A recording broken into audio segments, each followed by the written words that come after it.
Bonsoir à tous, je suis Vanessa Prou, la directrice générale de l'école d'ingénieurs Subiotech et j'ai le plaisir d'ouvrir ce live spécial admission parallèle. Tout d'abord, j'espère, chers participants, que vous vous portez bien en cette étrange période.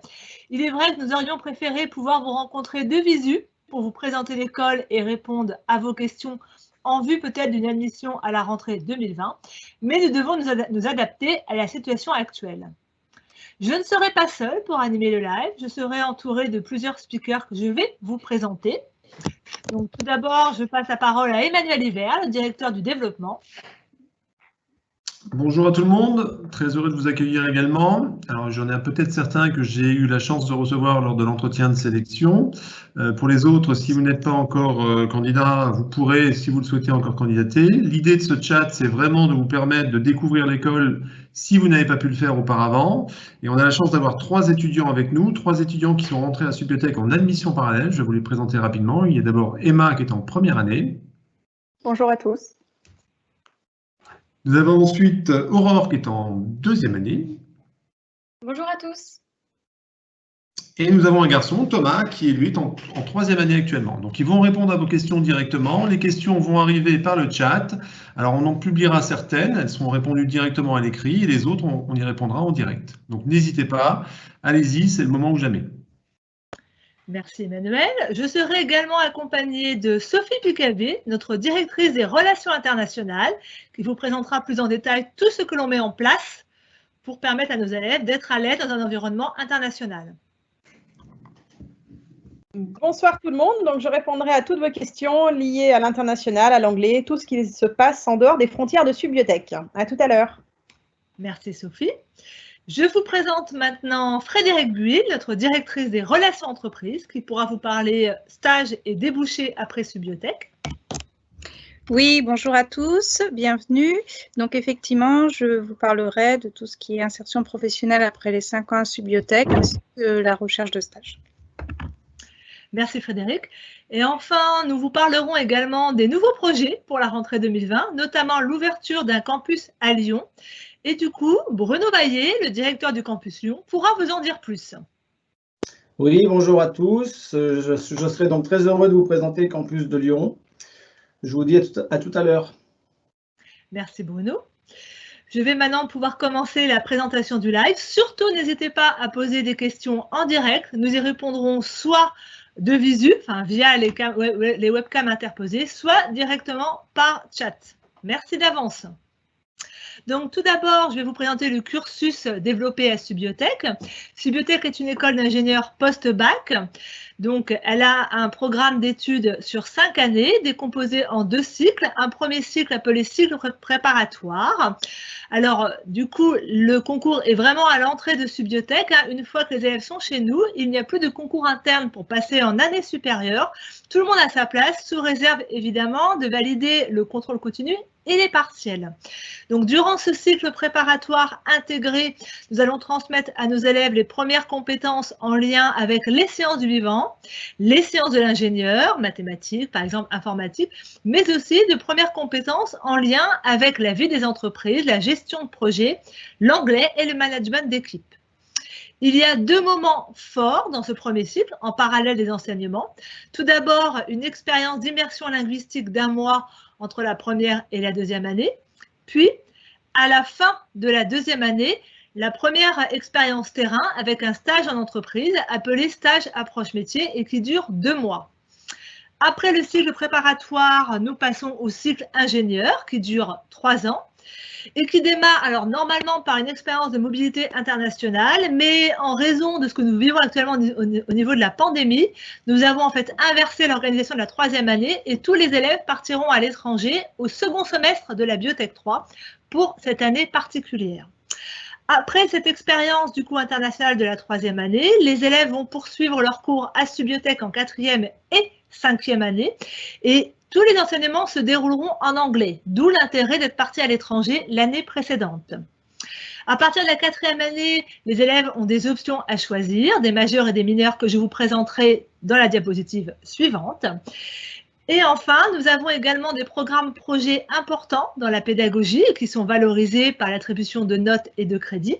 Tout d'abord, les Subbiotech Innovation Project, encore appelés SBI en interne, qui démarrent d'ailleurs dès la Biotech 2 et qui durent 4 ans. Je vous présenterai ce programme plus en détail un peu plus loin.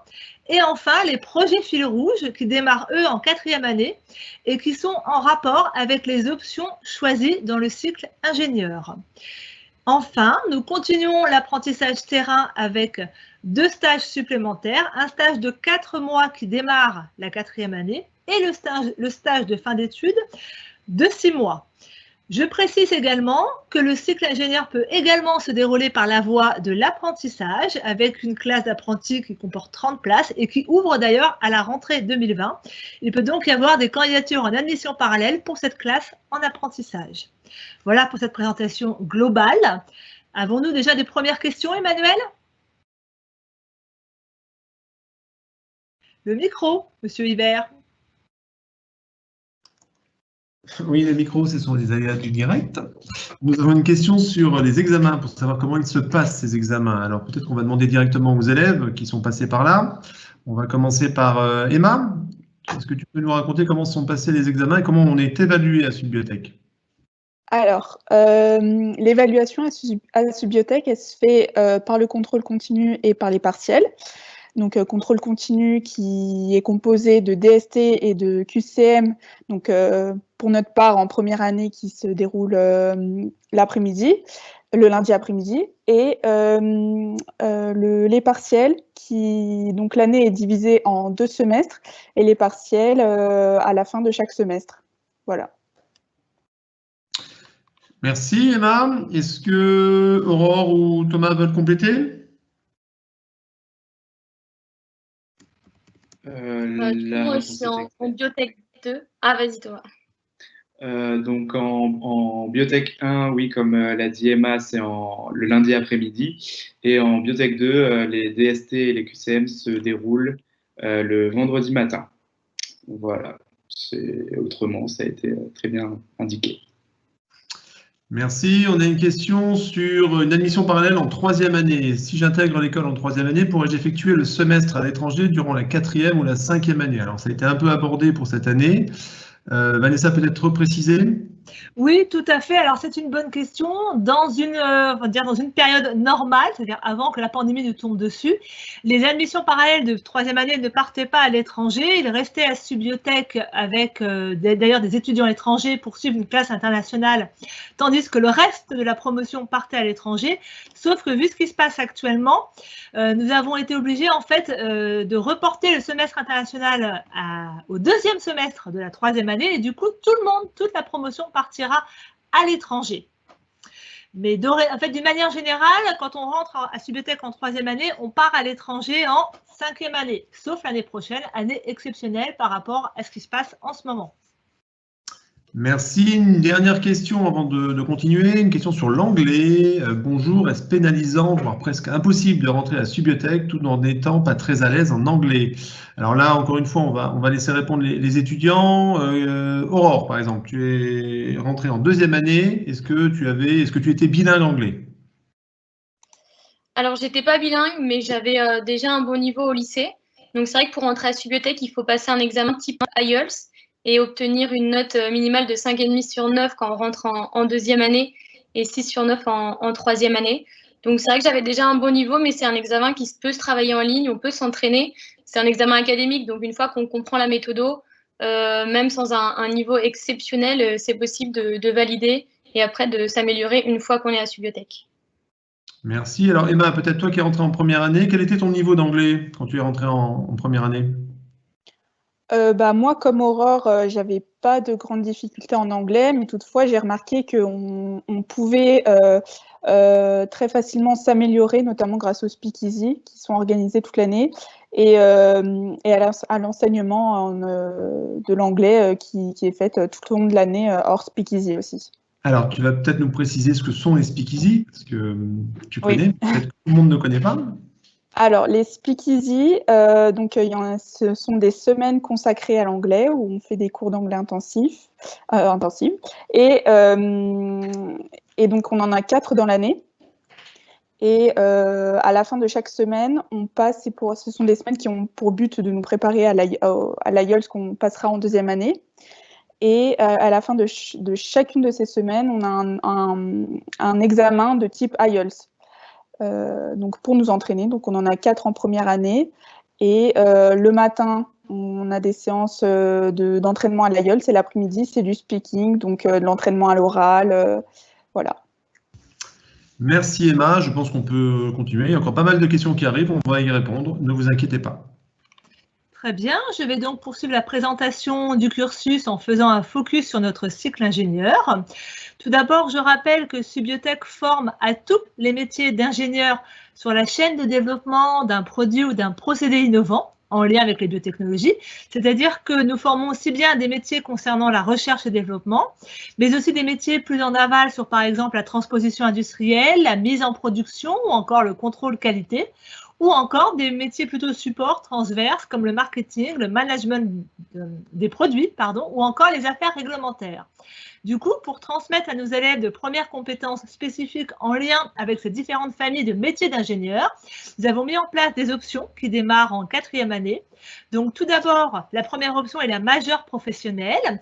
Il y en a une à choisir parmi 5 et elle concerne donc une famille de métiers possibles. Donc, on retrouve les 3 grandes familles de métiers qui couvrent ma chaîne de développement d'un produit innovant, donc option recherche et développement, ou encore option bioproduction qualité, ou encore option marketing. Et puis cette année, nous avons ouvert 2 majeurs supplémentaires en partenariat avec l'ESME Sudria, qui est une école d'ingénieurs également membre du groupe Ionis.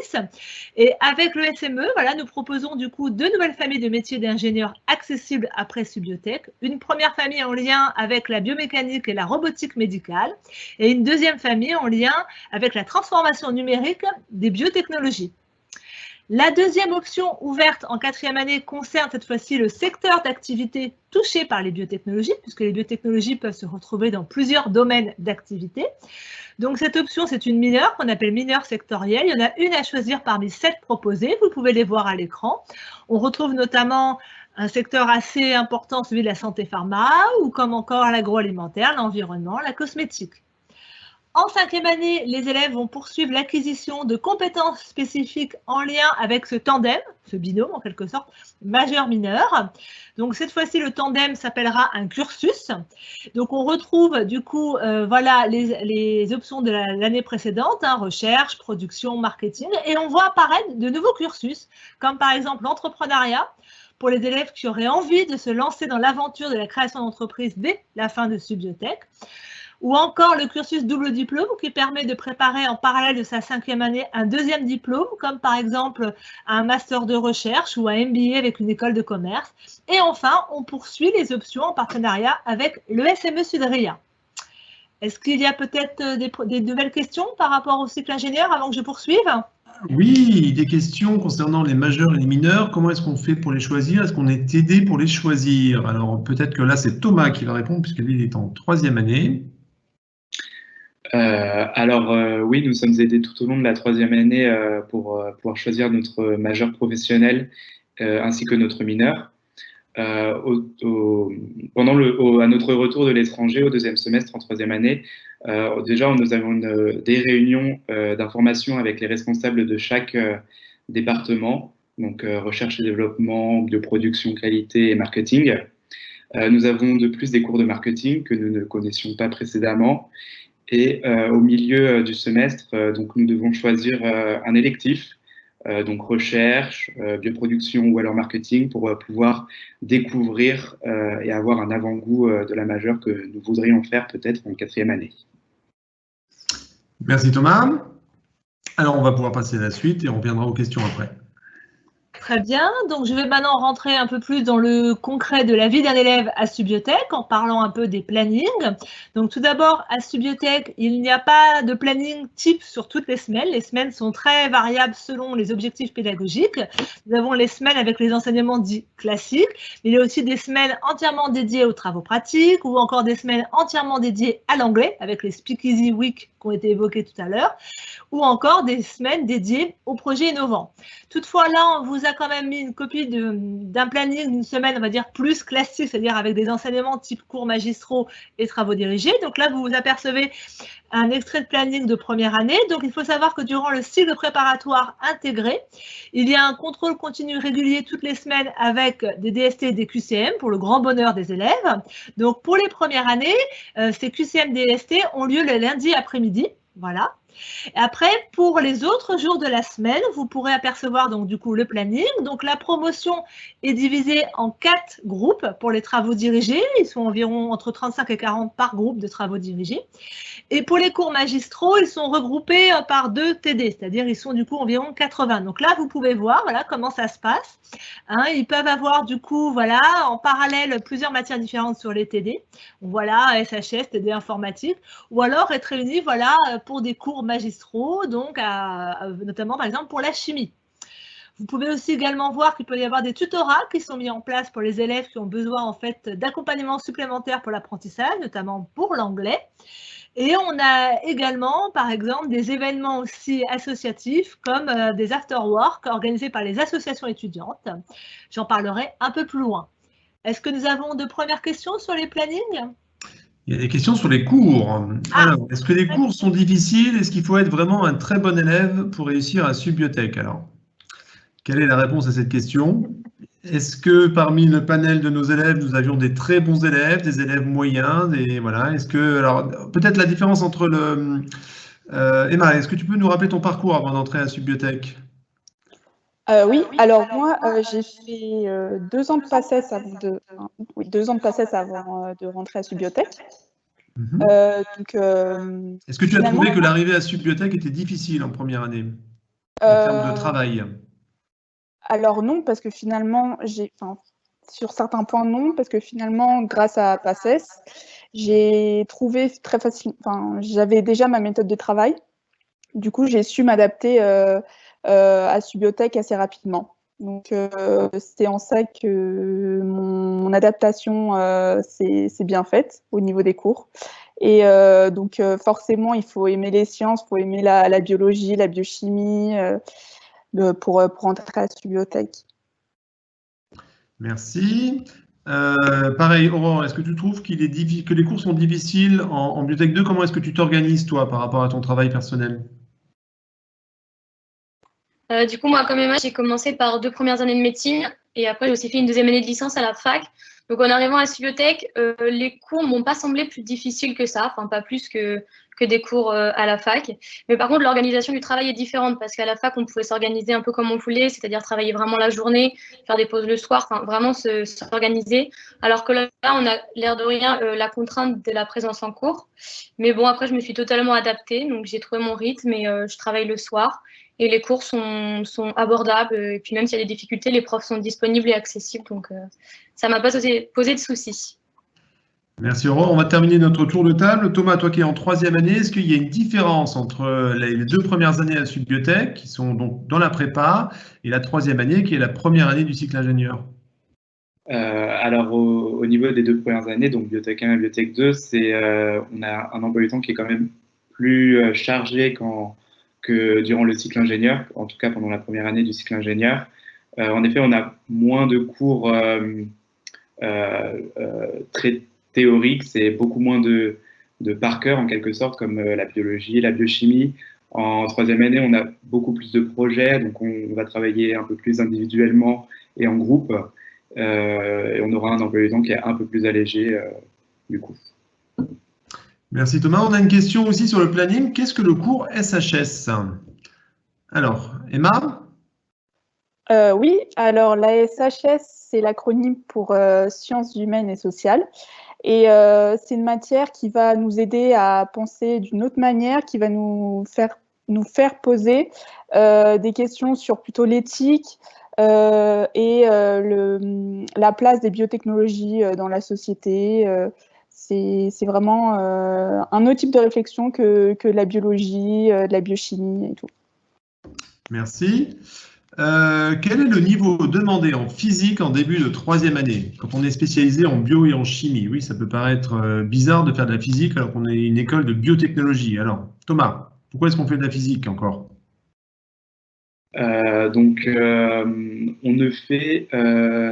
fait très peu de physique en quelque sorte. En première et deuxième année, donc il y a des cours d'électromagnétisme qui peuvent faire penser un petit peu à de la physique grâce à l'électricité. Mais quand on arrive en troisième année, en tout cas, par exemple, on n'a plus de cours de physique.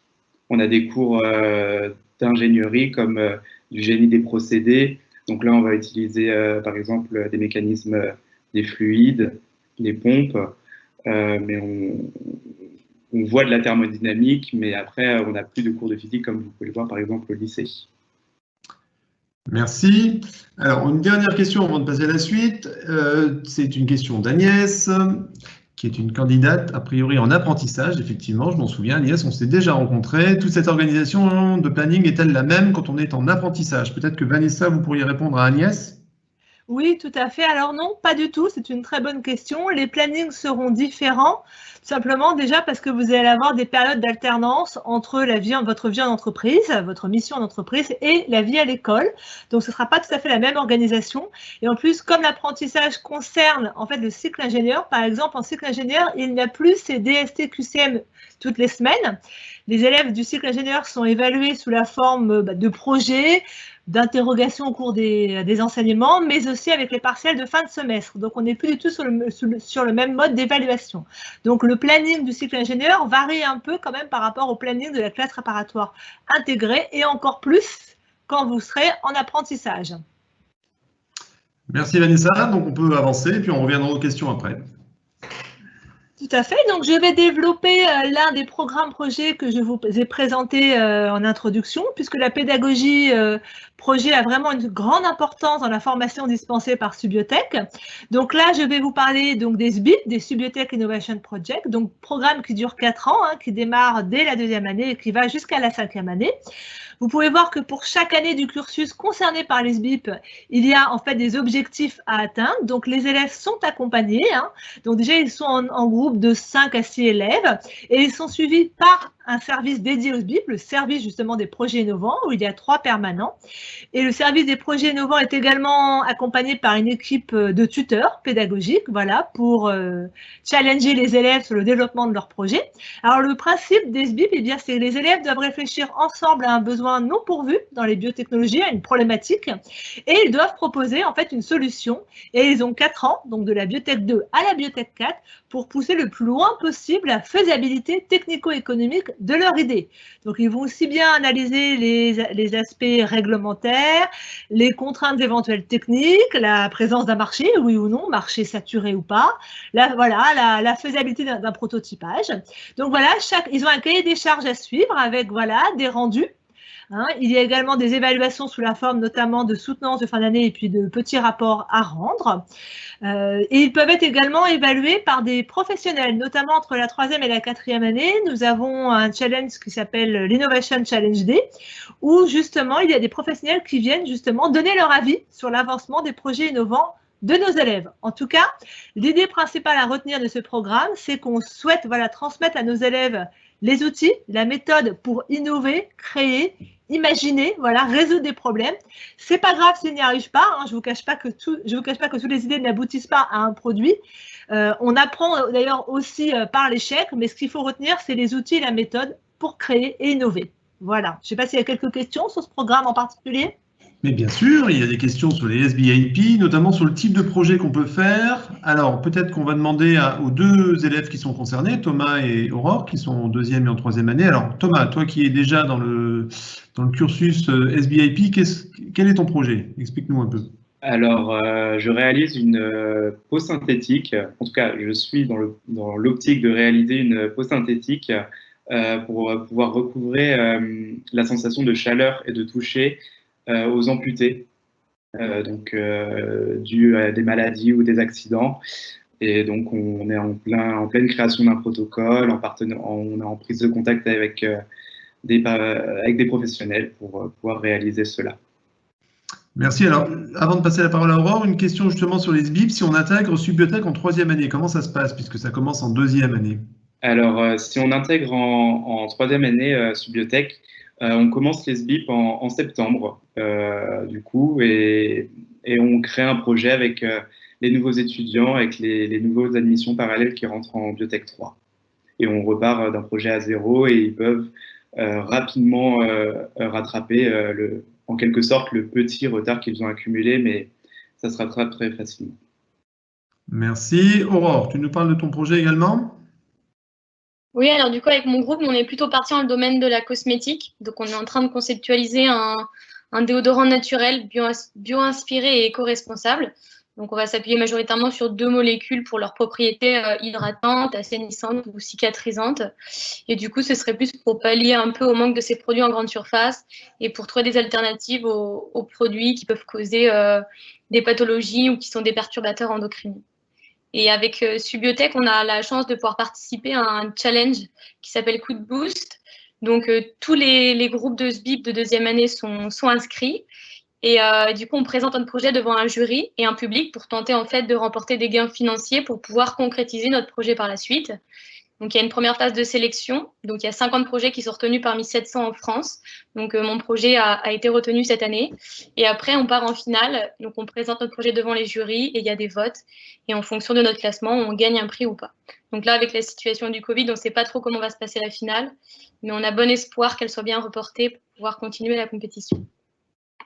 Eh ben, bravo, espérons que ça aille loin. C'est vrai que je précise que pas mal de nos étudiants les années précédentes ont gagné ces finales et ont pu financer ainsi leur projet.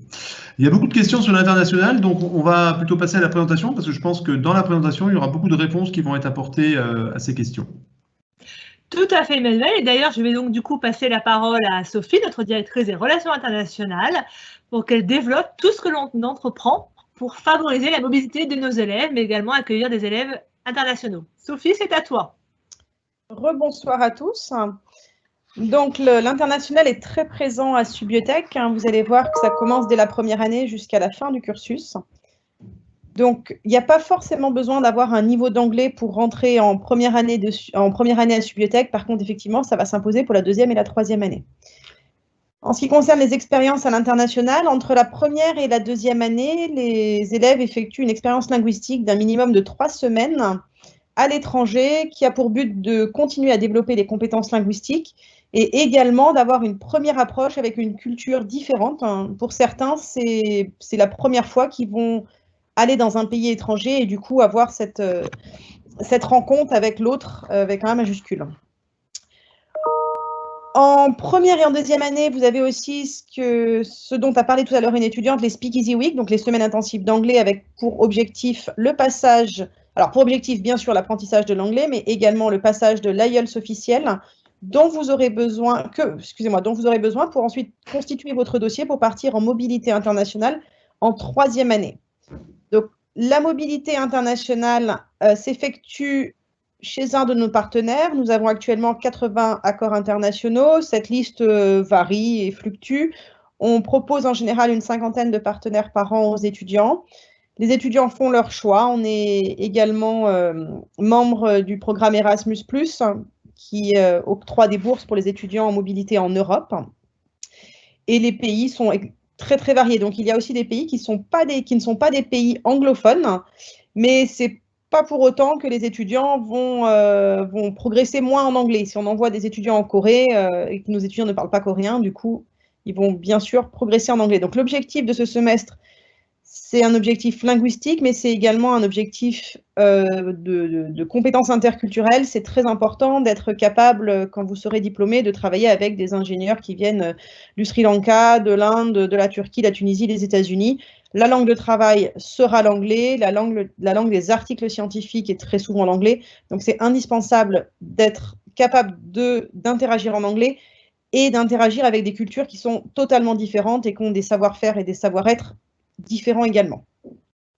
On peut revenir sur la slide des programmes, merci. Du coup, suite au semestre à l'international en 3e année, les étudiants retournent sur le campus de Subiotech. Alors, il y a, comme l'a dit M. Hiver tout à l'heure et Mme Proux, une exception pour la rentrée 2020 pour les étudiants en admission parallèle qui arriveront en Biotech 3. Vous partirez en mobilité internationale avec tout le reste de la promotion en janvier. Par contre, les admissions parallèles Biotech 1 et Biotech 2, ce sera la même chose que les années d'avant. Mais voilà, pour ceux qui vont intégrer l'école en 3e année, vous aurez un premier semestre à Subbiothèque et on vous accompagnera pour construire cette mobilité. Et dès le mois de janvier ou février, selon les dates des partenaires, vous partirez en mobilité à l'étranger. À votre retour, alors de façon classique, donc pour les Biotech 1 et Biotech 2, quand vous revenez de la mobilité à l'international, vous reprenez les cours sur le campus de Subbiothèque en général en février. Et là, tous les cours sont en anglais jusqu'à la fin du cursus de Biotech 5. Les seuls cours dispensés en français vont être des cours de droit français, mais tous les autres cours sont dispensés en anglais, les TP, les TD, etc. Tout est fait en anglais. Vous avez la possibilité d'effectuer un de vos 2 stages, le stage de Biotech 4, le stage de Biotech 5, ou les deux, dans un contexte international également. Donc, vous pouvez repartir à l'international pour effectuer ces stages en entreprise. Donc, je reste disponible. Si vous avez d'autres questions, je me ferai un plaisir d'y répondre. Eh bien, les voici. Merci, Sophie. Alors, les questions concernant l'international. Il y a-t-il beaucoup d'étudiants étrangers à Subbiothèque? Alors, Subbiothèque compte à peu près 10% d'étudiants internationaux. Donc, on a des étudiants qui viennent pour le diplôme, donc pour l'obtention du titre d'ingénieur, qui arrivent en 3e année. Et on a également des étudiants qui viennent en échange, donc qui sont avec nous pour 1 semestre ou 2 semestres, et qui sont également très friands de rencontres avec les étudiants locaux. Donc, c'est un très bon moyen également de progresser en anglais, parce que c'est des rencontres qui vont vous permettre d'interagir dans une langue qui n'est pas forcément votre langue classique.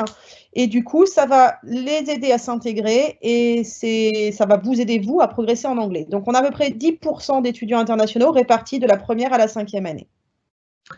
Merci. Une question d'Élise maintenant. Bonjour, est-ce que les cours dispensés en anglais le sont par des professeurs d'origine anglophone?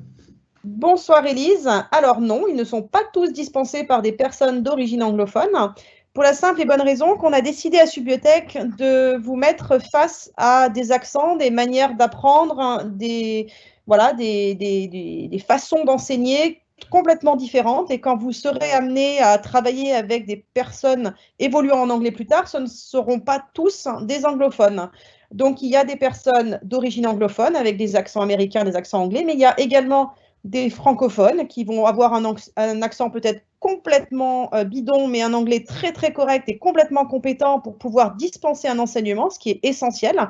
On ne vous demande pas d'avoir un accent brillant quand vous sortez de l'école, on vous demande d'être capable d'interagir et de pouvoir communiquer en anglais. Donc, les personnes ne sont pas toutes des personnes natives, et c'est vraiment un choix de l'école de pouvoir de pouvoir avoir des professionnels de leur métier plutôt que des personnes uniquement natives.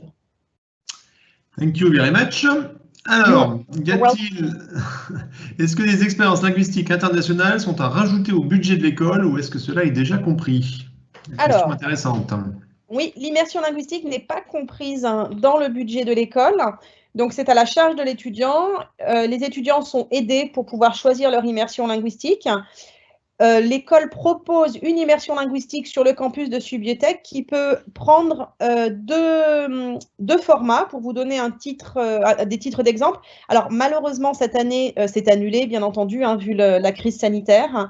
Mais les étudiants qui ne souhaitent pas partir à l'étranger et qui ont un budget limité peuvent soit faire une immersion linguistique sur le campus de Subbiothèque, donc une immersion de 4 semaines à raison de 80 heures de cours sur les 4 semaines, ou alors participer à une des summer schools qu'organise Subbiothèque. Nous organisons 4 summer schools, donc en principe, quand il n'y a pas la crise du Covid-19, une en stem cells and genetic engineering, une en food science, une en cosmetics et une en bioremediation. Donc les étudiants de Subbiothèque peuvent participer à un de ces 4 programmes. Et ils sont très intéressants parce que ça leur donne l'opportunité de rencontrer des étudiants internationaux. Ils sont partie intégrante des programmes internationaux, sauf pour le logement. Donc, ils passent les activités, les cours, etc. avec des étudiants qui viennent du monde entier. Donc, c'est en plus des frais de Subbiothèque, un programme, par exemple, de summer school d'ingénieurs sur le campus de Subbiothèque revient avec tous les repas du midi compris, les activités. Donc, ça va de Disneyland en passant par... tout ce que vous pouvez imaginer qu'on ferait avec des étudiants internationaux à Paris, ça revient à un programme à 800 € cette année. Bon, c'est annulé, mais voilà, donc c'est des programmes disponibles. D'accord. Donc, ça veut dire quand même que toutes les destinations sont prises en charge par les frais de scolarité pour les élèves qui vont partir en 3e année. Oui, alors, pour les élèves qui partent en 3e année, Subiotech garantit un départ à l'étranger sans frais de scolarité supplémentaires. Donc, j'insiste sur le côté scolarité, c'est-à-dire que les étudiants sont bien sûr responsables de leurs frais de visa, de leurs frais de logement, de leurs frais d'avion. Par contre, les frais de scolarité sont pris en charge par Subiotech. Exception faite de quelques destinations, je pense notamment à l'Australie, en fait, exception faite des destinations pour lesquelles Subiotech n'a pas d'accord d'échange, parce que nous n'accueillons pas d'étudiants en échange sur le campus provenant de ces destinations. Donc, c'est marginal, il y a à peu près 5% des destinations avec des frais supplémentaires, mais voilà, on envoie chaque année 200 étudiants à l'étranger et on dispose de 350 places sans frais supplémentaires. Donc, il y a de quoi satisfaire tout le monde. Merci Sophie. Alors, Endine se pose la question, donc les cours sont donnés en anglais à Subiotech, mais sera-t-il le cas, je vais y arriver, pour les cours en alternance? Vanessa, peut-être une réponse? Tout à fait, je reprends du coup la main. Non, pour la classe d'apprentis, les enseignements à Subiotech seront dispensés en français, même si certains supports de cours pourront être en anglais pour justement favoriser l'apprentissage de la langue anglaise auprès de nos élèves apprentis. Les enseignements là seront dispensés en français pour l'alternance. Par contre, les élèves apprentis auront tout de même l'objectif à la fin de leur cursus d'avoir un score TOEIC de plus de 800 pour obtenir le diplôme d'ingénieur. Mais du coup, le programme pour la classe d'apprentis est renforcé en anglais. Je me permets d'apporter un complément à ce que Madame Proux vient de dire. Donc, effectivement, les étudiants doivent avoir un score au TOEIC supérieur à 800 en fin de cursus, donc pour obtenir le titre d'ingénieur de Subiotech. La moyenne des étudiants l'année dernière au TOEIC, les étudiants de Subiotech, était de 920 sur 990. Merci. Alors, une question de Victor. Comment se passe le concours de l'IELTS organisé par Subiotech? Alors, je vais me permettre d'y répondre directement. Nous avons donc une date qui est prévue, qui est le 13 juin. On vous permet de passer un examen type IELTS, qui n'est pas l'IELTS officiel, mais qui vous permettra d'avoir le niveau, en tout cas de nous, de voir si vous avez le niveau requis pour entrer en admission parallèle en 2e ou en 3e année. On espère bien pouvoir maintenir cette date. On avait une date qui était prévue au mois de mars, on a dû l'annuler à cause des circonstances. Si le 13 juin, on n'est pas encore dans la capacité de recevoir un certain nombre de personnes sur le campus, on essaiera de repousser cette date fin juin, début juillet, grand maximum. On essaiera de trouver une solution dans tous les cas, mais c'est vrai qu'on est obligé de s'adapter et d'un autre côté, on est obligé aussi de connaître votre niveau d'anglais pour rentrer, puisque l'idée, c'est de vous faire rentrer dans un cursus. Les cours sont donnés en 3e année en anglais, donc il faut que vous ayez le niveau pour entrer en 3e année. Donc on va s'organiser. Pour l'instant, la date du 13 juin est celle qui a été choisie et on mettra tout en œuvre pour la faire si on arrive à le faire. Voilà, on va passer peut-être à la suite et on reviendra sur les questions. On va passer maintenant, je crois, à l'entreprise.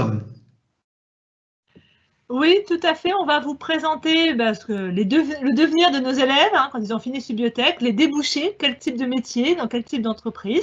Donc pour cela, je passe la parole à Frédéric, notre directrice des relations entreprises, qui va vous parler plus particulièrement de l'insertion professionnelle de la promotion 2019. Oui, bonjour, rebonjour à tous. Donc effectivement, je vais vous présenter quelques chiffres sur l'insertion professionnelle de la dernière promotion, donc la promotion 2019. Alors il faut savoir que bien sûr chaque promotion est différente. Cependant, on remarque chaque année quand même des constantes dans les chiffres. Alors notamment en termes de répartition de fonctions. Donc là, vous pouvez voir sur le graphique de gauche que ce qu'on appelle donc les majeurs en interne à Subiotech, donc marketing, recherche et développement et bioproduction et qualité, sont presque parfaitement répartis un tiers. Et vous pouvez observer que sur la promo 2019, il y a 15% des anciens qui ont créé leur entreprise, donc ce qui est relativement un bon chiffre parce que la création d'entreprise à l'issue de son diplôme, c'est une chose qui n'est pas forcément facile. Donc cette année, il y a eu 2 créations d'entreprises, voire 3, et deux de ces créations d'entreprises sont en fait des projets SBIP, dont vous a parlé Vanessa, les fameux projets innovants, qui ont très bien évolué et qui ont pu être transformés en création d'entreprise. Donc en fait, les étudiants au cours de leur 5e année ont suivi le cursus entrepreneuriat Ils ont ensuite pu intégrer le programme Shaker au Génopôle, donc qui est situé à Évry. Et grâce à ça, ils ont pu tester leurs preuves de concept et donc se créer en entreprise. Et donc, on est content que chaque année, on ait des créations d'entreprises suite au projet SBIP.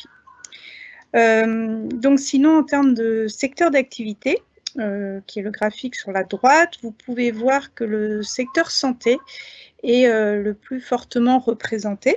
Alors ça, c'est une constante aussi chaque année, donc pour différentes raisons. Déjà, la santé, c'est quand même le premier secteur d'application des biotechnologies, notamment avec tout ce qui touche aux maladies génétiques. Et puis, par ailleurs, 80% de nos diplômés restent en Île-de-France, et l'Île-de-France est un secteur très favorable à la santé. Enfin, c'est un écosystème très favorable pour le secteur de la santé, puisque déjà, il y a beaucoup d'industries pharmaceutiques, comme Sanofi ou GSK ou Servier, pour citer les plus connus, mais il y a également beaucoup de recherche. Donc là, on en parle beaucoup avec le Covid-19, donc il y a beaucoup d'instituts de recherche académiques, comme par exemple Pasteur, l'Institut Curie ou encore l'INSERM.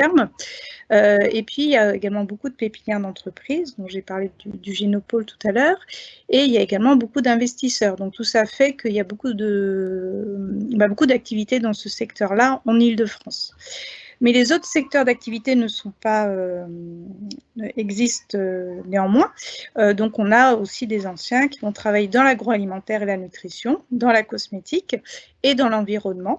Et aussi, on constate que le secteur du conseil est fortement représenté. Il faut savoir qu'à la sortie d'un diplôme d'ingénieur, beaucoup d'entreprises de consulting viennent recruter nos jeunes diplômés pour des fonctions de consultants. Et ça peut être des fonctions de consultants dans la qualité, en industrie pharmaceutique, comme ça peut être des fonctions de consulting dans le domaine du marketing, par exemple. Donc voilà, donc pour résumer, nos diplômés ont des fonctions assez larges dans le domaine des biotechnologies. Donc c'est pour ça qu'on dit qu'on a une formation généraliste dans les biotechnologies. Et on en retrouve donc aussi bien dans le secteur de la santé que de l'environnement, que de l'agroalimentaire, que de la cosmétique. Alors sinon, d'autres chiffres. Déjà, ça c'est un chiffre récurrent aussi d'année en année. Plus de la moitié de la promotion trouve son premier emploi avant d'avoir obtenu son diplôme. Donc ça, grâce au stage de fin d'études notamment, puisque les étudiants réalisent obligatoirement 3 stages pendant leur scolarité, et le dernier stage est à la fin, donc de février à juillet, et il aboutit donc pour la moitié des étudiants à un emploi en CDD ou en CDI. Alors après, tous les étudiants, tous les diplômés ne choisissent pas d'entrer tout de suite dans la vie professionnelle, 76%, donc c'est-à-dire qu'il y a 24% qui décident de poursuivre ces études. Alors, soit pour faire un doctorat, donc on a environ 10% de nos diplômés chaque année qui poursuivent par un doctorat de 3 ans dans le domaine médical. Alors, ça peut être soit une thèse classique avec un financement public, soit une thèse CIFRE avec un financement entreprise. Et les 10 autres % qui poursuivent leurs études, ça va être dans des études de spécialisation en suivant des masters, donc des fameux masters spécialisés, qui vont permettre en fait d'acquérir une double compétence qui est très recherchée, alors notamment une double compétence en gestion, en finance, et donc on a des diplômés qui vont suivre un master à HEC, ESCP ou l'ESSEC, donc pour acquérir des connaissances plus pointues dans le domaine de la gestion et du management. Donc voilà, sinon, on constate un salaire moyen de 35 500 €. Alors, c'est une moyenne, hein, donc forcément avec des salaires plus bas et des salaires plus hauts, qui est en croissance d'année en année, puisque le secteur des biotechnologies est un secteur prometteur et fortement recruteur. Et puis, on observe aussi qu'au bout de 6 mois, tous nos diplômés ont trouvé leur premier emploi, voire ont déjà changé d'emploi. Donc, les taux d'insertion professionnelle sont plutôt bons, très bons, et ça notamment grâce à la professionnalisation tout au long du cursus, donc grâce aux 3 stages, grâce aux nombreuses passerelles qu'on établit entre les étudiants et les entreprises. Donc ça passe par les stages, mais ça passe aussi par des conférences, par des projets, par des interventions dans le cadre de cours, qui fait que nos étudiants, assez rapidement, sont confrontés au monde professionnel, tout simplement. Voilà, donc je suis à votre disposition pour toute question concernant les stages ou le premier emploi. N'hésitez surtout pas. Merci. Merci Frédéric. Il y a des questions, notamment sur les stages à l'étranger. Est-ce qu'il est possible de faire son stage à l'étranger? Alors, il est possible de faire son stage à l'étranger, c'est même une très bonne idée, puisque en plus d'acquérir des compétences techniques, vous allez acquérir des compétences linguistiques et multiculturelles. Donc, c'est toujours un plus de faire un stage à l'étranger. Donc, on peut vous y accompagner en capitalisant sur l'expérience, puisque chaque année, on a des étudiants qui partent à l'étranger. Alors, ça peut être aussi bien aux États-Unis qu'au Canada, qu'en Allemagne. Alors, la majeure partie part plutôt en Europe, faire son stage à l'étranger. L'étranger, ça peut être la Belgique aussi, hein. Ce n'est pas forcément une destination très lointaine. L'avantage de l'Europe, c'est que les étudiants peuvent bénéficier d'une bourse, parce qu'il faut savoir que les stages à l'étranger sont souvent pas rémunérés, contrairement en France. Et c'est donc pour ça aussi qu'on constate que beaucoup des stages de fin d'études, même si les étudiants rêvent de l'étranger, se réalisent en France, parce que les stages sont obligatoirement rémunérés et que souvent ils se traduisent par un emploi. Donc oui, c'est possible de faire un stage à l'étranger, on peut vous y accompagner, c'est même fortement recommandé, mais c'est vrai que dans les faits, finalement, beaucoup d'étudiants restent en France. Merci. Une question justement sur les stages. Est-il difficile de trouver un stage et que se passe-t-il si je ne trouve pas de stage? Alors ça, c'est une question récurrente et tout à fait compréhensible. Alors, il faut savoir que les stages sont obligatoires. Donc, effectivement, il faut trouver une entreprise pour réaliser son stage. Alors, nous, on ne vous trouve pas l'entreprise. Par contre, on vous accompagne dans cette recherche. Donc, il y a différentes étapes d'accompagnement. Donc, tout d'abord, il y a des ateliers, notamment pour la relecture de CV, lettre de motivation, simulation d'entretien. Donc, déjà, pour vous aider à avoir les outils utiles pour la recherche de stage. Alors, on utilise aussi une plateforme qui s'appelle Job Teaser, qui est très efficace, sur laquelle il y a beaucoup d'offres de stage qui sont accessibles uniquement par les étudiants de Subbiotech, mais on a aussi des offres de stage qui sont disponibles pour tous les étudiants d'école d'ingénieurs. Donc, il y a du coup beaucoup d'offres de stage. À peu près la moitié des étudiants trouvent leur stage grâce à cette plateforme, d'ailleurs. Sinon, on organise donc avec l'aide de la junior entreprise SB Consult des afterwork, donc qui permettent aux deuxième année de rencontrer troisième année de rencontrer quatrième année.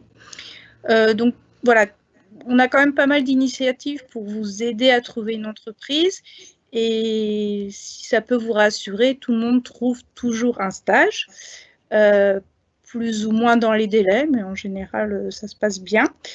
Bon, là, avec la situation actuelle, c'est plus compliqué, mais nos étudiants qui sont actuellement en stage sont en stage, en télétravail, donc ça se passe plutôt bien. Merci. Une question justement sur l'après-stage. Est-ce qu'il faut rédiger un mémoire? Est-ce qu'il faut le soutenir? Alors, à l'issue de chacun des stages, vous aurez un rapport de stage à faire. Alors, à l'issue du stage de troisième année qui dure 8 semaines, il y a un rapport écrit en français d'une 15aine de pages. Le stage de quatrième année qui dure 4 mois, il y aura un rapport écrit en anglais qui sera à soutenir en anglais. Et pour la 5e année, il y aura un rapport de stage.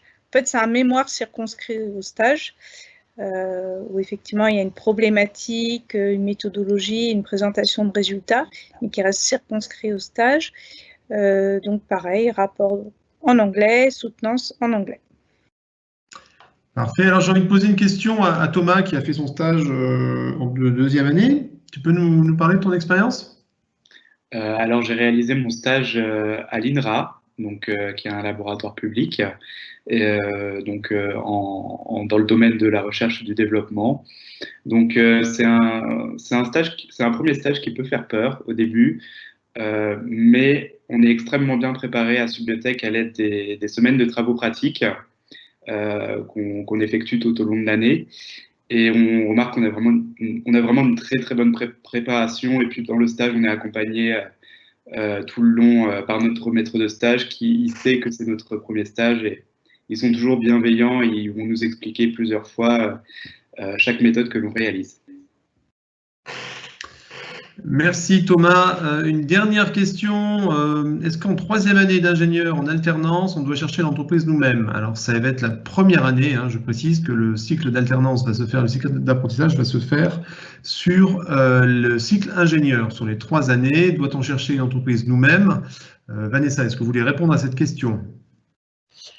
Alors, bien sûr, tout comme pour la recherche de stage dans la voie classique, pour la recherche de contrat d'apprentissage, l'élève apprenti est accompagné, alors là doublement, parce qu'il est accompagné par l'école, par Subbiotech, puisque nous pouvons aussi recevoir des offres de contrat d'apprentissage que nous diffusons alors sur notre espace Job Teaser réservé pour les élèves de Subbiotech. Mais l'élève apprenti est aussi accompagné par le CFA, donc le Centre de formation des apprentis, avec qui nous travaillons pour notre filière apprentissage. C'est l'AFI 24. Et l'AFI 24 est également très bien organisée pour collecter des offres de stage et même aller à la rencontre des entreprises pour les démarcher et les encourager à leur transmettre des offres de contrat. Donc vraiment l'élève apprenti, tout comme l'élève de la voie classique, est vraiment accompagné et suivi pour trouver son contrat. Merci Vanessa. Je précise juste par rapport à l'apprentissage que oui, il faut une entreprise pour intégrer la formation à partir de septembre. Je réponds directement à la question d'Aïcha. Voilà Vanessa, on a encore beaucoup de questions. On y reviendra. N'hésitez pas à en poser encore et ne vous inquiétez pas, on y répondra à toutes. Mais je pense que là, on peut déjà avancer un peu. Tout à fait. Maintenant, je vais vous parler un peu du campus. Alors, je vais dire le campus principal, puisqu'on en a un autre qui s'ouvre bientôt, et d'ailleurs, on vous le présentera tout à l'heure. Donc, le campus parisien, situé en banlieue sud de Paris, accessible par le métro, le campus de Villejuif. Vous pouvez voir qu'on a la chance d'avoir des espaces verts sur notre campus. C'est plutôt agréable, notamment au beau jour. Je vois facilement les élèves déjeuner, mais aussi travailler en groupe sur nos espaces verts. Donc, on a effectivement des lieux pour le partage, voilà, de moments conviviaux, mais aussi de travail, puisqu'il y a vraiment beaucoup d'entraide entre les élèves. Il n'y a pas de compétition parmi les élèves. Tout le monde a sa place dans l'année supérieure, donc ils travaillent plutôt ensemble, notamment sur les projets, les révisions. D'ailleurs, le campus va s'agrandir à l'horizon 2022, puisqu'en effet, nous avons la chance de rencontrer beaucoup de succès, donc d'accueillir de plus en plus d'élèves, et pour ça, on a besoin de place. Donc, on a lancé un chantier pour construire un nouveau bâtiment. Vous avez une projection de ce futur bâtiment là, en bas de la diapositive, au centre. Et donc, voilà, normalement, sauf rebondissements éventuels, on devrait avoir notre nouveau bâtiment début 2022, avec un bel amphithéâtre tout neuf et des salles supplémentaires et même des laboratoires d'enseignement supplémentaires. Donc tout à l'heure, je le disais, maintenant Subbiotech n'est plus seulement réservé à la région parisienne. Nous descendons dans le sud-est de la France, notamment à Lyon. Et je laisse le directeur régional vous en dire plus. Bruno, c'est à vous. Merci Vanessa, bonjour à tous. J'ai le plaisir de vous présenter le campus de Lyon. Subbiotech ouvre à Lyon en septembre 2020. Donc nous accueillerons pour cette première promotion une classe de 45 étudiants. 45 étudiants donc en Biotech 1 qui passeront en Biotech 2 l'année suivante et puis après en Biotech 3.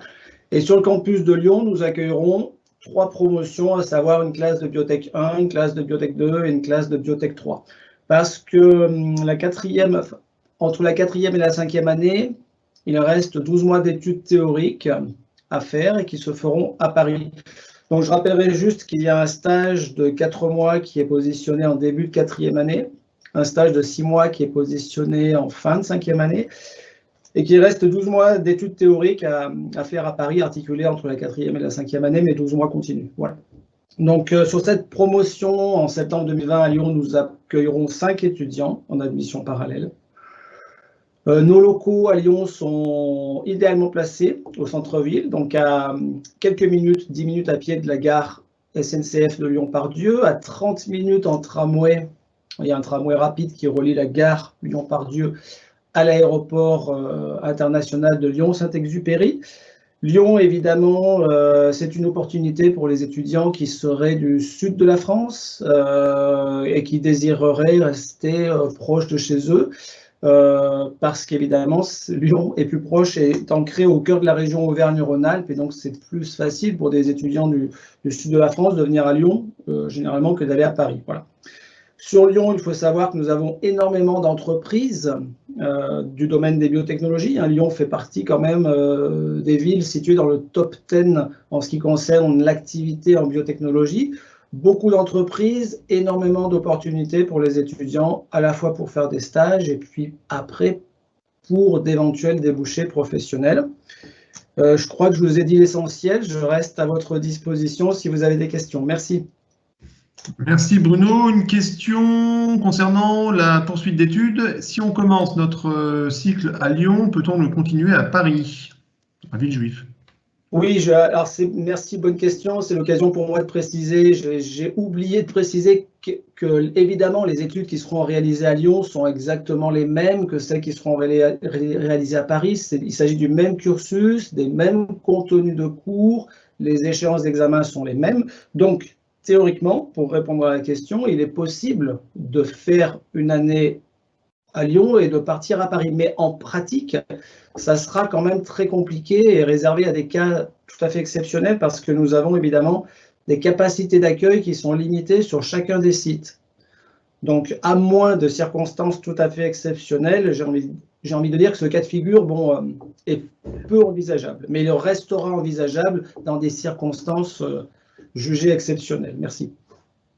Merci. Des candidats de région parisienne peuvent-ils candidater pour une biotech 1 à Lyon? Ah, alors je vais laisser justement M. Hiver répondre à ces questions techniques. C'est lui qui est chargé du recrutement. Voilà. Bien oui, je pense que si vous êtes à Paris et vous voulez quitter la région parisienne pour aller voir la belle ville de Lyon, rien ne vous empêche de candidater à Lyon. Il n'y a pas de secteur géographique associé à une école, à un campus. C'est en fonction des places disponibles déjà. Vous pouvez effectivement aussi candidater sur les 2 campus. Et après, vous aurez à choisir si votre dossier est reçu. Et en fonction, encore une fois, des places qui seront disponibles. Nous avons peu de places en admission parallèle à Lyon, puisque c'est une petite promotion. Il n'y a que 5 places en admission parallèle à Lyon. Voilà, je pense que pour les questions pour Lyon, on peut avancer. Et puis on y reviendra s'il y a encore d'autres questions sur Lyon.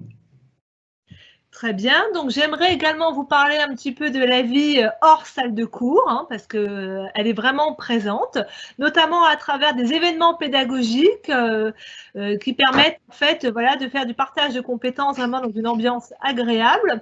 Donc tout à l'heure, lorsque je vous ai présenté le programme des projets innovants, je vous ai parlé de l'Innovation Challenge Day, qui est un événement durant lequel les élèves de 3e année présentent leurs projets innovants, d'une part devant les élèves de 4e année, donc devant leurs aînés, mais aussi devant des professionnels. Et donc, il y a une évaluation par les pairs qui se met en place. Et inversement, l'après-midi, ce sont les 4e années qui pitchent leurs projets devant les 3e années et qui sont également évalués, et aussi par les professionnels. Et pour donner un peu de piment à cette journée, nous avons mis en place des prix, pour le tiercé gagnant. Ce sont généralement des subventions pour acheter du matériel ou des réactifs pour le projet innovant, et également des petits cadeaux détente comme des places au parc Astérix ou des places cinéma. Donc, autre exemple d'événements forts pédagogiques, par exemple le SB Carrière-Del, le Forum Stage Emploi, qui a lieu à l'automne et qui permet aux élèves de 5e année de rencontrer directement des entreprises pour parler d'offres de stage possibles, mais également à nos jeunes diplômés d'aller à la rencontre de professionnels pour trouver un emploi ou voire pour déjà envisager une reconversion si on est sorti de Subiotech depuis quelques années. Encore un exemple d'événement fort, le Forum international, qui est même devenu maintenant une semaine internationale qui a lieu fin janvier. Le premier jour de cette semaine commence par une rencontre entre les universités étrangères partenaires et nos élèves, afin que ces derniers puissent préparer leur semestre de 3e année à l'étranger et choisir leurs universités, leurs vœux d'université, dans de bonnes dispositions. Après les événements pédagogiques, il y a d'autres événements qui rendent aussi palpitant la vie sur le campus de Subbiothèque, ce sont les événements associatifs organisés par les élèves eux-mêmes. Donc, nous encourageons fortement la participation à des associations étudiantes à Subbiothèque, car derrière, moi je pense, et mon côté pédagogique, à des tas de nouvelles compétences qu'on peut développer en participant, en s'impliquant dans une association. La principale étant le BDE, le bureau des élèves, qui s'occupe notamment de préparer l'intégration des nouveaux élèves sur le campus, avec tout d'abord une semaine d'intégration avec différents événements sur le campus et à proximité, mais aussi avec le week-end d'intégration qui là a lieu dans un lieu tenu secret jusqu'au dernier moment quelque part en France et qui a lieu fin septembre. D'autres événements sont organisés comme la semaine de ski qui permet de faire l'intersemestre, c'est-à-dire on sort de ses partiels, on a envie un petit peu de souffler avant d'attaquer le semestre suivant, donc on peut partir voilà, au ski. On a également des événements organisés par d'autres associations, comme par exemple le Bureau des sports qui propose des rencontres voilà, sportives où les élèves peuvent se challenger, ou encore des ateliers culinaires ou de formulation cosmétique. Voilà un aperçu de la vie Subbiothèque. J'espère qu'on a pu vous en montrer un maximum. Je ne sais pas s'il y a encore des questions. Ah, voilà d'autres exemples voilà, d'événements associatifs organisés par nos élèves. Je peux faire un petit focus sur la fête de la nature qui est organisée par l'association Biocampus, notre association qui soutient et valorise tout ce qui concerne le développement durable. Subbiothèque, plus que tout, je trouve, puisqu'on s'intéresse aux biotechnologies, doit avoir un rôle fort dans la préservation de l'environnement. Et pour cela, nous participons à un événement national qui s'appelle la Fête de la Nature, en organisant voilà, des ateliers sur place le jour dit, comme notamment faire venir une ferme pédagogique, inviter des élèves d'école primaire à participer à des petits ateliers de jardinage ou de reconnaître, par exemple, différentes espèces d'insectes. Voilà du coup un aperçu voilà, de notre vie étudiante qui est bien riche. Voilà, y a-t-il encore des questions sur… Oui, il y a des questions sur la vie étudiante. Alors, justement, de Louise, est-ce difficile quand on arrive en 3e année de s'intégrer, étant donné que la promo se connaît déjà depuis 2 ans? Thomas, est-ce que tu pourrais répondre à Louise, toi qui es en 3e année? Est-ce que vous avez bien intégré les gens qui sont arrivés en 3e année admission parallèle? Parce que toi, tu es arrivé en 2e année, je crois. Oui, c'est exact. Je suis arrivé en Biotech 2. Du coup, as-tu été bien intégré également? Alors, en Biotech 2, j'ai été très très bien intégré.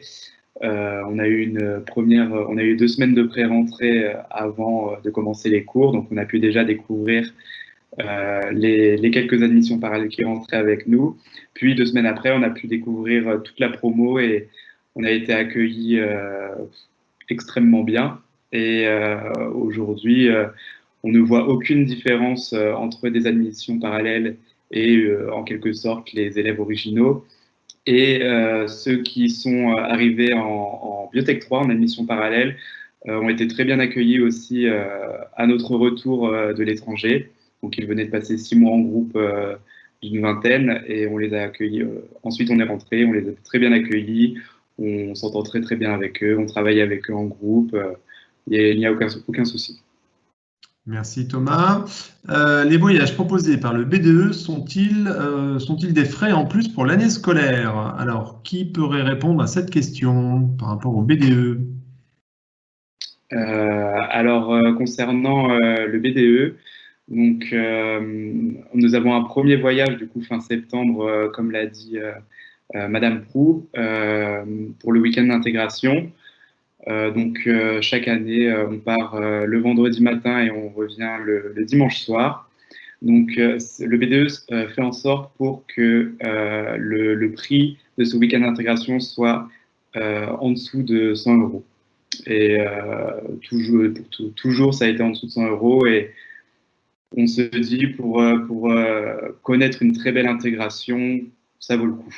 On en a pour notre argent de ce week-end. Et pour le ski, la semaine est un peu plus chère, mais on en a aussi pour notre argent. On est tous très très contents quand on revient du ski.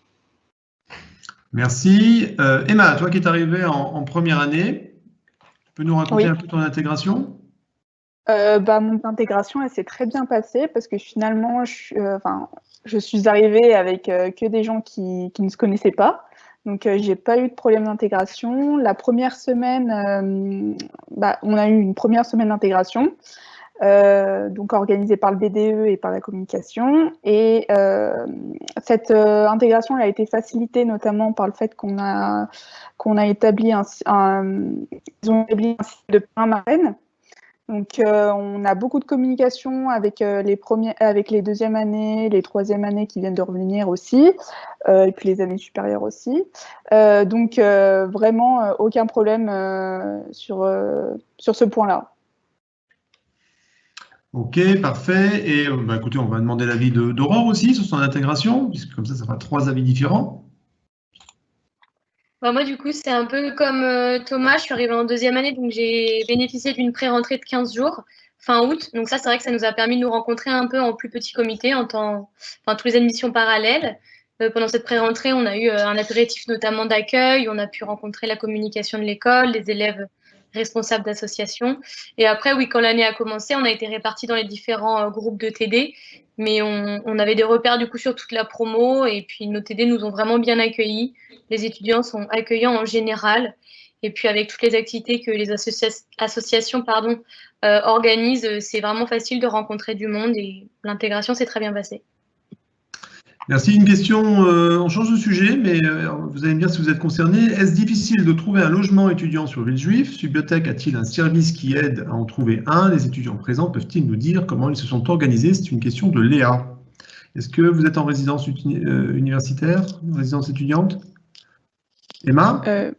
Oui, moi, alors mes parents habitent à 1h15 du campus. Donc c'est vrai que ça, vu qu'en première et deuxième année, pendant le cycle préparatoire, on a quand même on a quand même du travail. Il me semblait plus judicieux d'être sur Villejuif même. Donc il y a 8 résidences universitaires sur Villejuif, dont une qui est Pierre-Gilles de Gênes, qui est vraiment sur le campus de Villejuif, juste à côté, et c'est là que je suis, et c'est très, très utile dans ces cas-là. Donc, je ne regrette pas du tout, et voilà. Merci. Alors, la différence d'âge n'a pas impacté l'intégration. Alors là, c'est une question par rapport peut-être aux 2 années de PACES on va rester avec toi, Emma, que tu as faites avant d'entrer en première année, ou à Aurore qui a un cursus aussi avant d'arriver à Subbiothèque. Est-ce que ça a été un problème pour vous, la différence d'âge? Alors, c'est vrai que j'ai eu cette appréhension, mais finalement, non, pas du tout. Enfin, je sais qu'avec mes amis, on voit vraiment pas de différence. Après, c'est une adaptation à se faire aussi, hein. Mais vraiment, aucun problème là-dessus. Tout le monde est très ouvert. Puis voilà, aucun problème. Et toi, Aurore? Du coup, moi, c'est vrai que je suis dans une promotion qui a 2 ans de moins que moi. Donc, en fait, c'est l'âge de ma petite sœur. Donc, je m'entends bien avec ma petite sœur. Donc, heureusement, j'assimile ma promotion à la bonne entente. Mais c'est vrai que dans les admissions parallèles, il y en a aussi qui ont 1 an de moins que moi. Du coup, dans la promo, c'est assez brassé. Il y a un peu tous les âges. Il y a même des personnes qui sont plus âgées. Donc, en fait, l'écart d'âge se comble au fur et à mesure de l'année. Forcément, sur certains sujets, il peut y avoir des écarts de maturité. Mais grosso modo, on ne le ressent pas trop au quotidien et ça se passe vraiment bien. Ok, merci. Je pense qu'on peut passer à la suite. Très bien, ça va être vous, Emmanuel, qui allez prendre la suite pour présenter un peu plus en détail les modalités d'admission, justement, par Advance parallèle. Ok, merci. Alors, les modalités d'admission. Donc, on reçoit des candidats depuis le mois de janvier. On va encore en recevoir jusqu'à à peu près fin juin. Donc, vous pouvez candidater si vous ne l'avez pas encore fait. Il faut le faire via la plateforme Concours Advance et choisir l'onglet Advance Parallèle. Il y a 3 étapes dans cette candidature. La première étape, c'est l'étude du dossier. C'est-à-dire qu'on va vous demander de nous envoyer un certain nombre de pièces. Ça va du relevé du bac en général. Ou si vous candidatez en première année, on va vous demander même les relevés de notes de terminale, voire de première, et tout ce que vous avez fait après le bac. Il va y avoir un premier examen de ces dossiers et on va juger si vous pouvez passer ou pas les épreuves de sélection. Les épreuves de sélection, elles sont en 2 parties. Il y a normalement une épreuve orale et une épreuve écrite. Alors je dis normalement parce qu'avec cette pandémie, on a dû aussi adapter notre processus de sélection. Et comme on ne peut plus recevoir d'élèves, On a décidé de mettre tous les entretiens de motivation via des entretiens Skype, donc ça fonctionne très bien. Et comme on ne peut pas vous faire passer les épreuves écrites, les tests QCM, on a demandé à nos candidats de nous rédiger un PowerPoint de 15 slides minimum sur un fait marquant des biotechnologies, le sujet est au choix, de bien commenter ces slides comme si vous aviez à les commenter en direct, et on va noter ce PowerPoint et ça fera office de note à l'écrit. Donc, une fois que vous avez passé les épreuves de sélection, vous passez donc lors d'un jury. Le prochain jury aura lieu fin juin. Et ce jury est composé de la direction de l'école, de Madame Prou, la direction pédagogique également, du cycle demandé, de moi-même. Et on prend une décision collégiale et on donne soit un avis favorable, soit un avis défavorable, soit un avis liste d'attente en fonction de votre dossier, des épreuves de sélection. On a aujourd'hui, alors ce sont des chiffres qui peuvent un peu varier, mais qui restent quand même assez proches de la réalité. On a 15 places possibles en Biotech 1, admission parallèle, 5 places en admission parallèle en Biotech 1 anglophone. On a 20 places en Biotech 2 et à peu près 15 places en Biotech 3, également 5 places en Biotech 2 anglophone.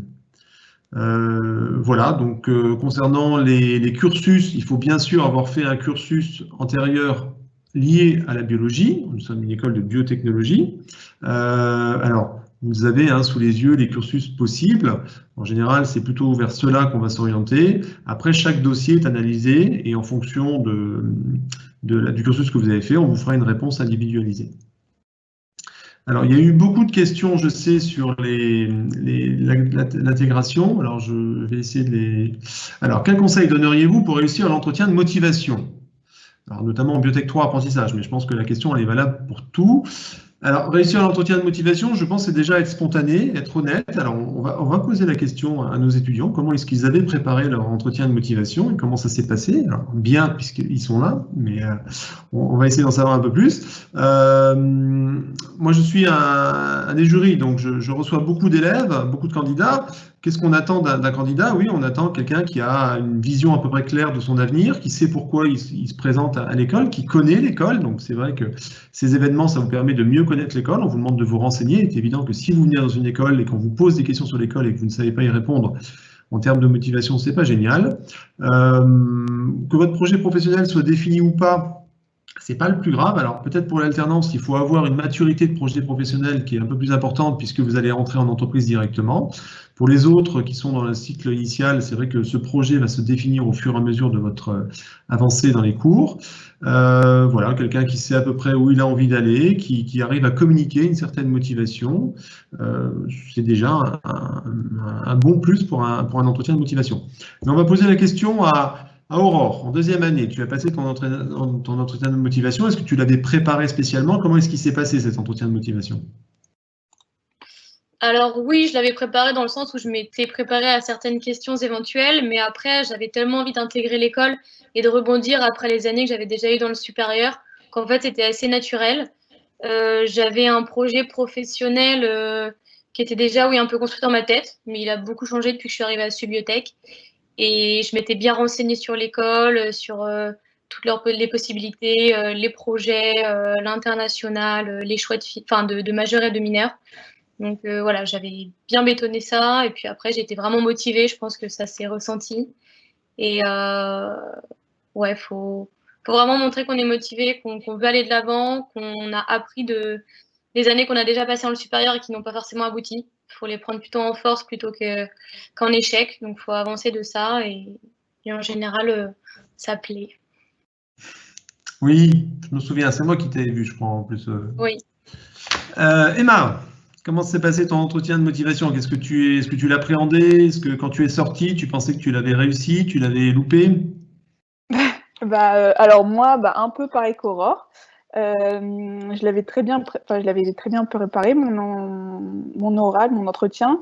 Je me suis beaucoup renseignée sur l'école et j'avais pas forcément de projet professionnel en tête. Mais comme l'a dit Monsieur Hiver, ça va pas fermer de porte. Et moi, pour tout vous avouer, j'étais très stressée parce que c'était vraiment l'école que je voulais et que Et après PACES, c'est vrai qu'il y avait un réel enjeu de réorientation. Donc voilà, je le prenais très au sérieux, cet entretien, mais ça s'est très bien passé. Et voilà. Et te voilà aujourd'hui avec nous. Voilà, exactement. Et très contente. Thomas, pardon. Et Thomas, alors, un garçon, c'est plus anxieux qu'une fille? Je pense qu'on est tout aussi anxieux que les demoiselles. Non, du coup, j'ai fait ma L1 à la fac, qui s'était très bien passé, mais je ne me voyais pas continuer à la fac. En tout cas, je ne trouvais pas de débouchés, de filière qui me plaisaient vraiment. Et oui, du coup, j'avais arpenté les salons, j'ai découvert Subiotech.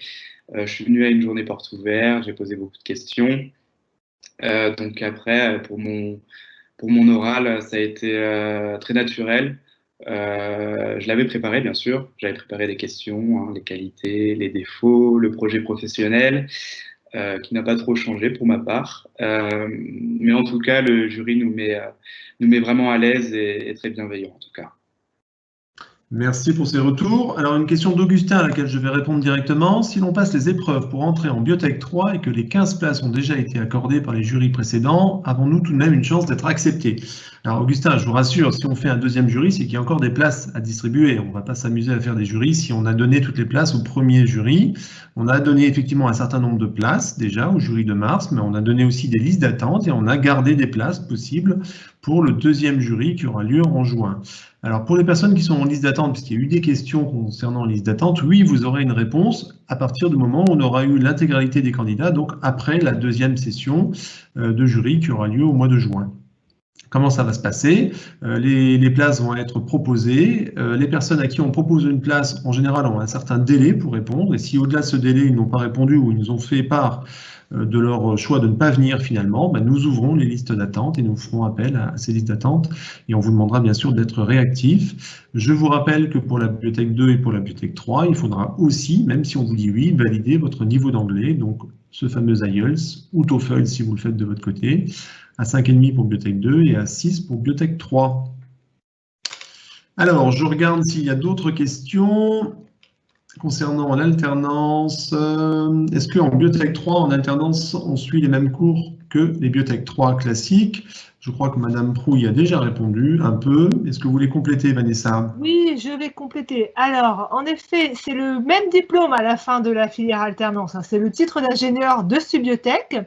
Donc, en fait, le tronc commun du cycle ingénieur est repris pour l'alternance. Ce sera exactement les mêmes enseignements que le tronc commun du cycle ingénieur classique. Par contre, les fameuses options, là, les majeurs et les mineurs que je vous ai présentées au début de ce live, ne pourront pas avoir lieu tout simplement parce qu'il faut dégager du temps pour votre période entreprise. Mais par contre, finalement, vous allez vous former à ces compétences métiers directement avec votre contrat en entreprise, puisque dans le cadre de cet apprentissage sur le terrain, vous occuperez des missions en lien soit avec la recherche, soit avec la production, soit avec la qualité, ou encore soit avec le marketing.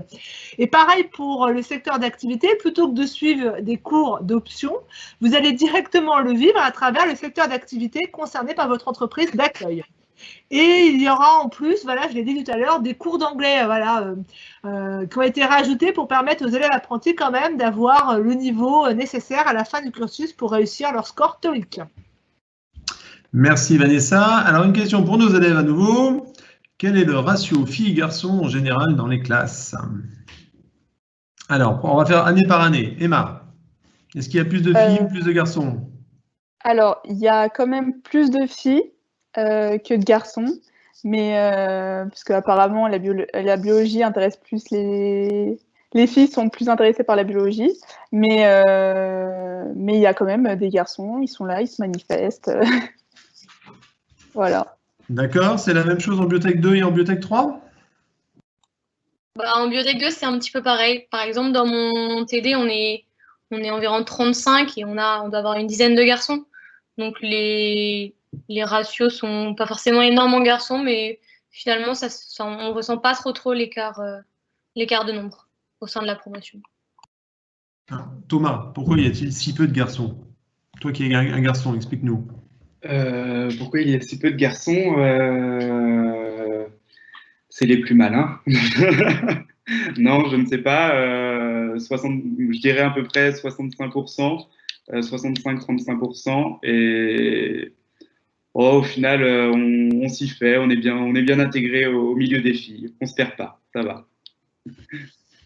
Merci, oui, je confirme, hein, nous avons plus de candidates filles que de candidats garçons. Alors, j'appelle tous les garçons intéressés par la biologie à venir faire une école d'ingénieur. Il y a beaucoup de demandes. Alors, c'est un peu le contraire de l'informatique. Si vous êtes un garçon en informatique, vous êtes dans la masse. Si vous êtes une fille, vous sortez du lot. Ben, en biotechnologie, quand vous êtes un garçon en biotechnologie, vous sortez un peu du lot. Et je pense que les recruteurs apprécient également d'avoir de temps en temps des garçons. Donc, n'hésitez pas, si vous êtes un garçon et que vous aimez la bio, et à venir faire des études de biotechnologie. Voilà, je pense qu'on a fait le tour des questions. On vous remercie en tout cas. On va répondre à toutes celles qui vont arriver. On va prendre encore quelques minutes pour répondre via le chat. Je vous remercie les étudiants d'avoir pris ce temps pour répondre à toutes ces questions de nos internautes. J'espère que ça vous a permis d'éclairer quelques points encore que vous aviez à éclairer par rapport à Subiotech. Et je vous souhaite à tous une très bonne soirée. Je vous laisse conclure, Vanessa. Tout à fait, merci Manuel. Donc en effet, un grand merci pour votre attention à tous les participants. J'ai vu qu'on avait un certain succès, donc j'en suis ravie. Je suis ravie de l'intérêt que vous portez à notre école. J'espère qu'on a pu vous donner un maximum d'informations pour confirmer votre envie de nous rejoindre. Et surtout, n'hésitez pas, si vous avez des nouvelles questions, à revenir vers nous. Vous avez les adresses mail contact disponibles sur la diapositive. Et si vous souhaitez reprendre certains points abordés durant ce live, vous pourrez le faire via notre page YouTube. Un grand merci à vous. Portez-vous bien.